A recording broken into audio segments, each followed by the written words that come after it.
Di antara sebab puncanya yakunul ghuraba'u fid dunya arba'atan, di mana kita berada di alam dunia tapi ada 4 perkara ini, Islam akan mengembara, ya, Islam akan hilang sedikit demi sedikit. Allahu Akbar. Dengan sebab ada 4 perkara, ditegurlah cantik tegur Rasul. Apa dia 4 perkara? Yang pertama, Quranun fi jawfi zalimin, Quran dalam hatinya orang yang zalim. Dia tahu baca Al-Quran, dia belajar Al-Quran, kadang-kadang dia dah banyak ingat Al-Quran, tapi rupanya tak diamalkan Al-Quran. Islam akan hilang. Hayu, walaupun kita yang ada dapat yang apa ayat-ayat lazim yang pendek-pendek, tapi diamalkan. Ya, wailul likulli humazatil lumazah. Aku tak nak mengumpat, aku tak nak mencela, aku tak nak menghina benda-benda baik. Ini amal. Baru Quran tidak dalam hati orang yang zalim. Ini panjang nanti, saya pukul 12 tak habis nanti, tapi sebentar lalu saja saya boleh faham. Satu. Yang kedua, wa masjidu fi qaumin yunadi la yusalluna alaiha. Ada masjid, ada surau, Pak Bilal pun azan, tapi yang datang cuma 2, 3, 4 orang saja.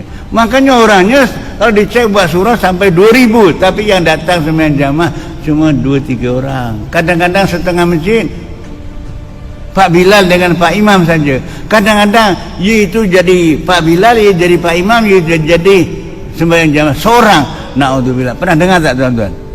Itu bahaya itu. Kalau ada macam itu, Islam akan hilang.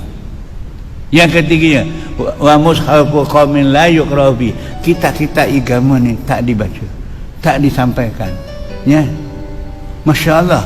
Ini pun juga panjang. Dan yang akhirnya, warajulun salihun ma'a qaumi su'in. Kita duduk di mana? Ya, taman mana? Ada orang alim, ada orang baik, tapi orang tu tak dihiraukan. Bahaya ni, tak dimanfaatkan. Masya Allah, panjang cerita ni. Jadi mudah-mudahan keempat-empat ni jangan ada dalam tempat kita, boleh ya? InsyaAllah Allah Ta'ala akan beri hidayah kepada kita. Akhirnya panjang nanti ya, 5 minit lagi boleh ya. Akhirnya Rasulullah Allah Subhanahu wa taala ingatkan kepada kita, wa nazaruhum fi tughyanihim ya'mahun. Ini kata bahasa yang pendek tapi luas tahu. Ya. Bahaya ni. Ya. Apa teguran Allah Taala? Kalaulah orang tu sudah tak ambil berat dalam masalah agama, ini bahasa yang paling mudah ya. Dalam masalah agama orang tu tak ambil berat. Ya. Lagi-lagi naudzubillah dah umur 40-50 tahun dah lebih, masih tak ambil berat juga. Apa dia punya bahayanya? Orang seperti itu ditegur oleh Allah Ta'ala. Kau kena kenal pasti, terutama diri kita sendiri. Allah tegur, wa nadharuhum fi tughyanim. Dibiarkan di dalam kedurhakaan. Dah tak minat agama, tak minat masjid, tak minat Al-Quran, tak minat beramal, dibiarkan saja, tak diberi hidayah oleh Allah Subhanahu wa taala. Ini sebagai membuktikan orang-orang yang jauh daripada Allah Subhanahu wa taala. Ya mahun, bingung, maknanya mereka dijadikan panduan agama, Al-Quran, hadis, ijma' ulama, pilih yang lain. Ini maknanya ya mahun, dia bingung, tak ada panduan. Kadang-kadang dah baik-baik pun cari lagi kepada yang lain. Dah kita ahli sunnah wal jamaah, paduan Al-Quran, hadis dan ijma' ulama, masih lagi cari yang lain. Ini diantaranya orang yang zalim, yang ditegur oleh Ta'ala sendiri ya. Dalam surah Hud Allah tegur ya, ala la'natullahi ala zalimin alladzina yasudduna an sabilillah wa yabghunaha iwaja wa hum bil akhirati kafirun. Allah melaknat kepada orang zalim. Kalau kamu nak tahu siapa itu zalim yang dilaknat oleh Ta'ala, ada 3 ciri cantik Allah tegur ya. Surah Hud tuan boleh rujuk ya. Yang pertama sekali, kalau kamu nak tahu orang tu zalim dilaknat oleh Allah Ta'ala, alladzina yabghuna iwaja. Cari jalan yang bengkok. Dah jalan agama Islam, ihdinas siratal mustaqim.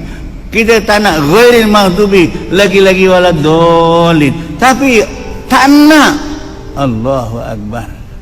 Ayo kita sama-sama bincang, muzakarah. Kesian sungguh. Lagi-lagi dah umur 40-50 tahun masih cari jalan ya yang tidak diredai oleh Allah. Ayo sama-sama kita bincang ya. alladzina yasudduna an sabilillah wa yabghunaha iwaja. Cari jalan yang bengkok, jalan yang ditunjukkan oleh Rasulullah, Al-Quran, hadis.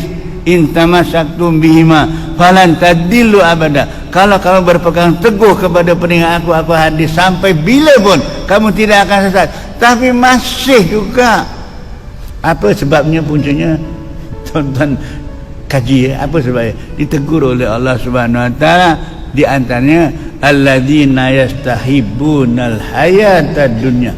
Puncanya ialah kerana dia cintakan kepada dunia, dia tak cintakan kepada akhirat. Dia tak sayang bagaimana keadaan besok di alam akhirat yang masa yang begitu jangka lama. Kalau dalam kesesatan, Allahu Akbar.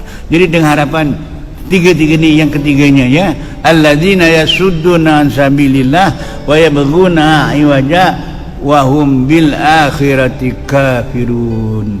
Ini terlalu ramai. Mudah-mudahan kita terselamat ya. Apa saja cerita akhirat, kan cantik bahasanya ya. Apa saja cerita akhirat, di antara kadang-kadang yang jadi tumpuan kita sekarang zaman akhir ni, benda-benda sunat, ini bid'ah, ini macam-macam. Dia semua diborong. Wa kullu bid'atin dalalah wa kullu dalalatin bid'ah. Habislah rosak Islam. Dia tak baca ke surat apa, surat Al-Quran ya, ayat yang ke-77. Cuba kita ambil perhatian ya. Kalau tak, kita tak perasan. Kerana kadang-kadang diborong semua, Allahu Akbar, semua bid'ah, Allahu Akbar ya. Allah sudah ingatkan kepada kita. Cantik teguran Allah Subhanahu Wa Taala, ya ayyuhan nasu, ya ayyuhan apa, ya ayyuhalladzina amanu ruk'u wasjudu wa'budu rabbakum waf'alul khaira. Surat Al-Haji itu ya, surat Al-Haji yang ke-37. Yang saya dapat kesan, ayat ini ditulis di di mimbar Masjid Batu Pahat, Masjid Sultan Ismail ya. Yang saya tengok semalam di Tangkak, Masjid Tangkak juga sama. Sama pula ya. Ayat ini maknanya, wahai sekalian orang yang beriman, rukuklah dan sujudlah dan ibadahlah kamu kepada Allah semata-mata, waf'alul khair, dan buat apa yang berbentuk baik dalam Islam. Walaupun Rasulullah tak buat, tapi benda ni baik dalam Islam. Jangan komplit, buat. Kata Allah takkan umum. Termasuk baca Yasin pun, ini bid'ah, Rasulullah tak buat. Itu ke? Habis dia naik kereta Toyota tu, tak masuk tak kaki kiri, tak kaki kanan. Dia itu, adakah itu amalan Rasulullah ke? Kenakan, insya-Allah. Allah panjang ceritanya ya.